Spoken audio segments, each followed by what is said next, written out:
عشق قاتل سے مقتول سے ہمدردی بھی، یہ بتا کس سے محبت کی جزا مانگے گا، سجدہ خالق کو بھی ابلیس سے یارانہ بھی،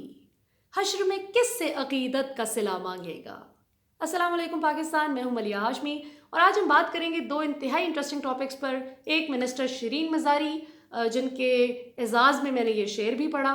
ان کے خلاف پچھلے 5-6 دن سے بہت ایک اسٹرانگ اور پاپولر ٹویٹر ٹرینڈ چل رہا ہے، سیک شرین مزاری۔ یہ کیوں چلا؟ عوام کی ایک واسٹ میجورٹی کیوں ان کے اگینسٹ ہو گئی ہے،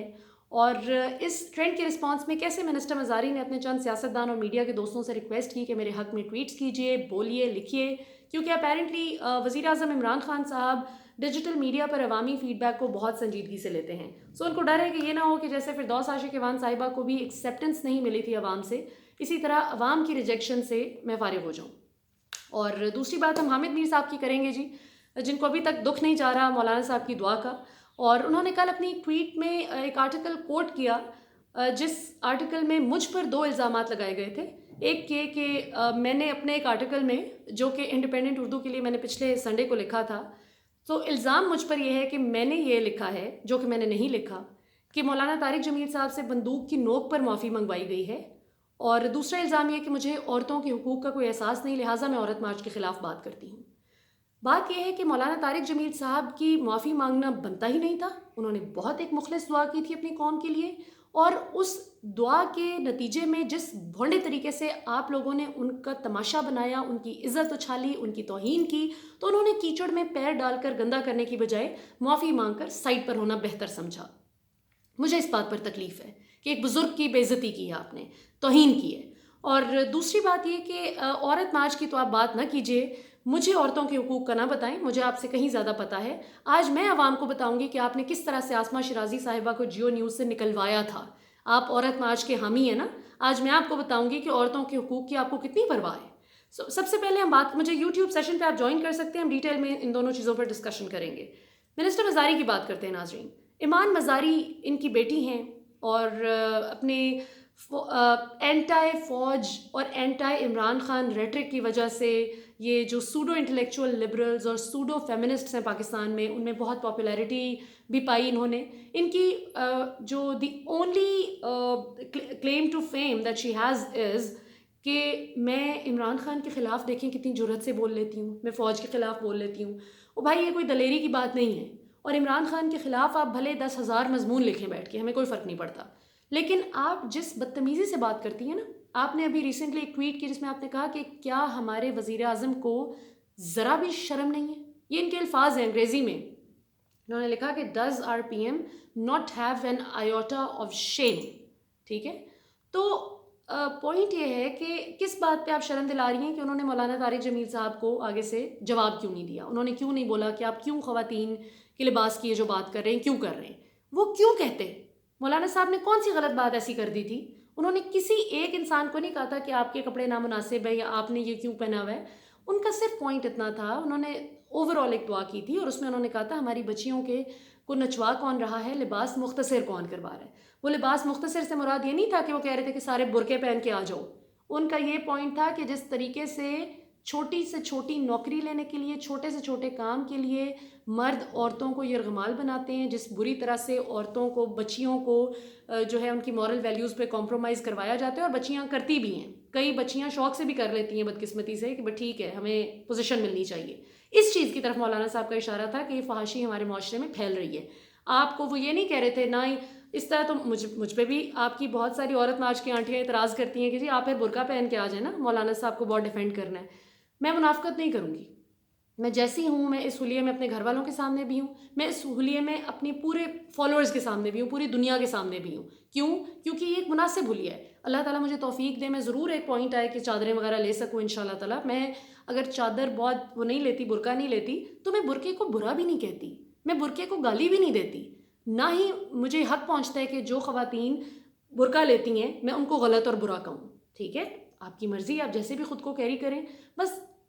ایسا لباس ہونا چاہیے کہ آپ خود کو کور کر سکیں۔ اگر آپ نہیں بھی کرتے تو مولانا صاحب کی صحت پہ کیا فرق پڑتا ہے؟ عجیب ہی مولانا صاحب کی دعا نے ویسے اخیر ان کو جا کے کوئی ہٹ کیا ہے۔ تو بات یہ ہے کہ منسٹر مزاری کی جو بات ہے نا کہ ان کو جو ڈر پڑ گیا ہے ان کو ٹھیک ڈر پڑا ہے، اس لیے کہ ذرائع کے مطابق اب وزیر اعظم تک یہ فیڈ بیک جا رہا ہے کہ ان کی بیٹی نے جس طرح سے ان کے بارے میں بدتمیزی اور گستاخانہ باتیں کی ہیں، اور خاص طور پر وزیر اعظم سے زیادہ جو مولانا طارق جمیل صاحب کے حوالے سے جو بدتمیزی کی گئی، اور ایک ٹویٹ میں شیرین مزاری کی بیٹی نے کہا کہ یہ غلیظ ذہن کا حامل ہے یہ شخص، مولانا صاحب کے بارے میں بات کی کہ اس کی سوچ عورت کے جسم سے شروع ہو کر عورت کے جسم پر ختم ہو جاتی ہے اور یہ ایک بیمار ذہن کی علامت ہے۔ تو میں مطلب حیران ہوں کہ یہ وہ شخص ہے کہ ریسرچ نہیں کرتے نا، انہیں پتہ ہی نہیں وہ کون ہے۔ یہ وہ شخص ہے کہ جو حضور صلی اللہ علیہ وسلم، آپ کو یاد ہوگا کیسے تبلیغ کرتے تھے، کیسے وہ اشاعت کرتے تھے اسلام کی۔ وہ یہ نہیں کہتے تھے کہ چلو بھائی داڑھی رکھو، چلو بھائی برقعے پہن لو، چلو بھائی ایسے، کسی کو وہ زبردستی نہیں کرتے تھے، وہ اپنے اخلاق سے لوگوں کو قائل کرتے تھے۔ وہ کسی کو ہی نہیں کہتے تھے کہ بات تو آپ نے بہت اچھی کی ہے لیکن برقعہ پہن لیتی نا تو بڑا اچھا ہوتا، بات تو بڑی اچھی کی ہے لیکن داڑھی رکھ لیتے نا تو بڑا اچھا ہوتا۔ نہیں، آپ صلی اللہ علیہ وسلم خود وہ سارے کام کرتے تھے کہ جس سے لوگ متاثر ہو کے ان کو فالو کرتے تھے، ان کے اخلاق سے متاثر ہو کے پہلے اپنے اخلاق درست کرتے تھے اور پھر اپنی اپیئرنس کو چینج کرتے تھے لوگ۔ تو مولانا صاحب نے تو کتنی ہی ایسی جو بدقسمتی سے خواتین، میں نے پہلے بھی بات بڑی تفصیل سے اس پر کی تھی کہ جو بازار حسن سے تعلق تھا جن خواتین کا، یہ بدقسمتی سے جو وقت نے جن کو طوائف بننے پر مجبور کر دیا، یہ جو ایسے گھروں میں پیدا ہوگی بچیاں، ان کے سروں پر ہاتھ رکھا مولانا صاحب نے، ان کو بیٹی کہا، ان کو عزت کا مقام دیا، ان کو شادیاں کروائیں، ان کی مالی امداد کی، ماشاءاللہ کتنے گھر آباد کروائے مولانا صاحب نے اللہ کی مدد سے۔ تو مجھے بہت بہت تکلیف ہے کہ جس بری طرح سے وہ کیا گیا، اور اٹیک ان پہ کیا گیا۔ میں مولانا صاحب کے ڈیفینس میں کھل کر آئی تو مجھے انہوں نے آگے سے الٹا یہ شروع کر دیا کہ جی آپ کا برقعہ کدھر ہے، آپ برقعہ پہنے، چلو چلو چلو برقعہ پہنو، تم بھی وہی کرو جس طرح وہ کرتے ہیں، میں جو ہوں میں وہی رہوں گی، میں آپ کی طرح منافقت نہیں کروں گی۔ شیرین مزاری صاحبہ ایران گئی تھیں تو وہ برقعہ لپیٹ کر بیٹھ گئی تھیں، اور ویسے وہ عورت مارچ کے پوسٹرز لے کے پھرتی ہیں۔ میں ایران بھی جاؤں گی تو اللہ خیر کرے، سر پہ دوپٹہ لینا کوئی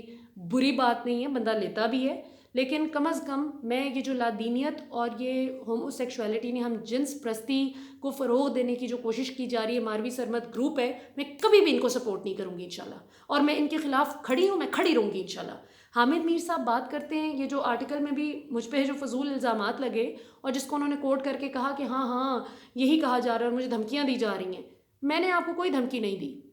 میں نے صرف آپ کو شرم کا احساس دلایا کہ آپ کو شرم کرنی چاہیے کہ کس طرح بیچارے ایک بزرگ، ہمارے اتنا ایک قابل احترام ہمارا عالم دین ہے، شخص دن رات وہ دین کی تبلیغ کرتا ہے، پاکستان کو لوگ اس شخص کی وجہ سے اتنا اچھا امیج ہو گیا پوری دنیا میں، پاکستان کا لوگ اتنی عزت کرتے ہیں۔ ایمان سے آپ کبھی میرے یوٹیوب چینل پہ نیچے کامنٹس میں جائیں تو آپ دیکھیں انڈیا سے کتنے کامنٹس ہیں، ٹویٹر پر انڈیا سے کتنے کامنٹس آئے مولانا صاحب کی حمایت میں، حالانکہ پاکستان انڈیا کا کتنا آپ کو پتہ ہے ایک ریولری والا سین ہوتا ہے۔ تو مولانا صاحب تو دلوں کو جوڑنے کی بات کرتے ہیں، کمال ہے۔ اور آپ بات کرتے ہیں عورتوں کے حقوق کی، تو آپ نے تو آسمہ شرازی صاحبہ جب جیو نیوز پر ناظرین ایک پروگرام کیا کرتی تھیں پارلیمنٹ کیفیٹیریا کے نام سے، اور آج سے کوئی میرا خیال ہے 8-10 سال پہلے کی بات ہے کہ جیو پر 6 بجے ان کا ایک پروگرام لگتا تھا، 6 یا 7 بجے۔ حامد میر صاحب کا پروگرام لگتا تھا 8 بجے، جس طرح ابھی بھی لگتا ہے جیو پر 8 بجے۔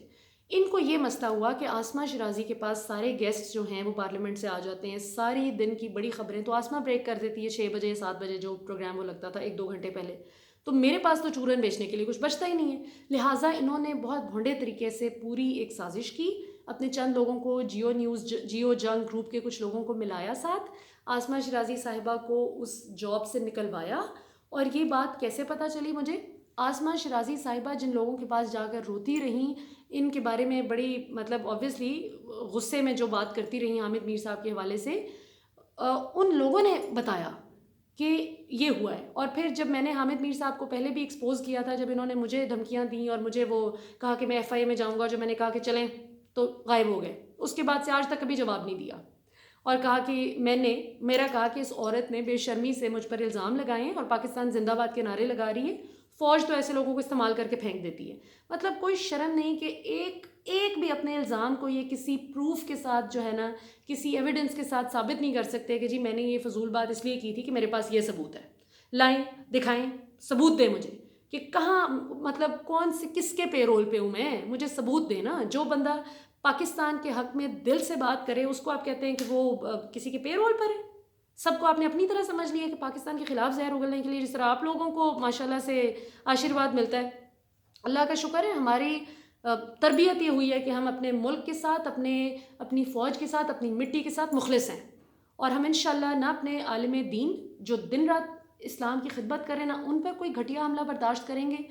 اور نہ ہی ہم انشاءاللہ آپ کو بتانے دیں گے کہ عورت کے حقوق کیا ہیں۔ یہ جو لادینیت اور یہ جو فضول چیزیں لانے کی ہمارے ملک میں کوشش کی جا رہی ہے ماروی سرمد صاحبہ کو سرغنہ بنا کے، ہم اچھی طرح جانتے ہیں۔ اور شکر الحمدللہ، میں نے عورت مارچ جا کر جب کور بھی کیا تھا لائیو، تب بھی میں نے آپ کو دکھایا تھا کہ یہ جو کچھ کر رہے تھے، اور پاکستان کی زبردست خواتین نے کس طرح سے ان کو ریجیکٹ کیا، اور پاکستان کے وہ تمام غیرت مند مرد اور عورت جو کہ سمجھ چکے ہیں ان کی چال، وہ اس کو ریجیکٹ کرتے ہیں۔ تو مجھے نہ بتائیں کہ مجھے عورتوں کے حقوق کی پرواہ نہیں ہے، مجھے آپ سے بہت زیادہ اچھی طرح پتہ ہے، میں خاتون ہوں، آپ نہیں ہیں، مجھے پتہ ہے کہ عورت کے حقوق کیا ہیں، ٹھیک ہے نا؟ سو اگلی دفعہ ذرا سوچ سمجھ کے بات کریں، اور آپ کو لگتا ہے کہ آپ کے پاس ٹی وی کی سپیس ہے تو آپ اس چیز کو وہ کر سکتے ہیں، بلی کر سکتے ہیں مجھے کہ میرے پاس اگر ٹی وی کی سپیس نہیں ہے، آپ کے پاس ٹی وی کی سپیس ہے، میرے پاس ڈیجیٹل میڈیا کی سپیس ہے، اللہ کا شکر ہے، میرے پاس پاکستان کی عوام کی طاقت ہے جو اللہ نے دی ہے ماشاءاللہ مجھے، اور ہم انشاءاللہ اس طاقت کو پوری طرح سے یوز کرتے ہوئے مولانا طارق جمیل صاحب کے آنر کو بچانے کے لیے، اور اپنے دین کی بھی، جو دین پر بھی حرف آیا ہے، جس طرح سے آپ نے ہمارے ان بزرگ کی بے عزتی کی ہے، توہین کی ہے، سو ہم اس کے لیے کھڑے ہیں اور ہم کھڑے رہیں گے انشاءاللہ تعالیٰ، اور اللہ تعالیٰ توفیق دیں گے انشاءاللہ۔ ایک وقت آئے کہ میں چادریں وغیرہ لوں، لیکن مجھے یہ بتانے کی ضرورت نہیں ہے کہ آپ نے برقع نہیں پہنا تو آپ دین پہ بات نہیں کر سکتی، میرا دین ہے اور میں بالکل بات کر سکتی ہوں انشاءاللہ، اور جو شخص میرے دین کے ساتھ یہ فضول میں اس کا امیج خراب کرنے کی کوشش کرے گا، میرے ملک کی فوج کے ساتھ پنگا کرے گا، میرے وزیر اعظم پر فضول الزامات لگائے گا کہ جی یہ جا رہے ہیں اور فلاں ہو گیا ہے، آج تک ایک خبر ان کی سچی ثابت نہیں ہوئی، اور شرم اتنی نہیں ہے کہ جو ہے نا بندہ اپولوجائز ہی کر لے۔ میری سوری، مجھے آج بہت غصہ چڑھا ہوا ہے کہ رمضان میں بھی ان کو جو ہے نا اس چیز کا احساس نہیں ہے کہ کتنی بری طرح سے دل آزاری کر رہے ہیں، اور کتنا شریف ہے بیچارہ ہمارا وزیر اعظم کہ ایک دفعہ بھی ان کو آگے سے کچھ بولتا نہیں کہ آپ جو کچھ کرتے ہیں۔ بہرحال، پاکستان زندہ باد۔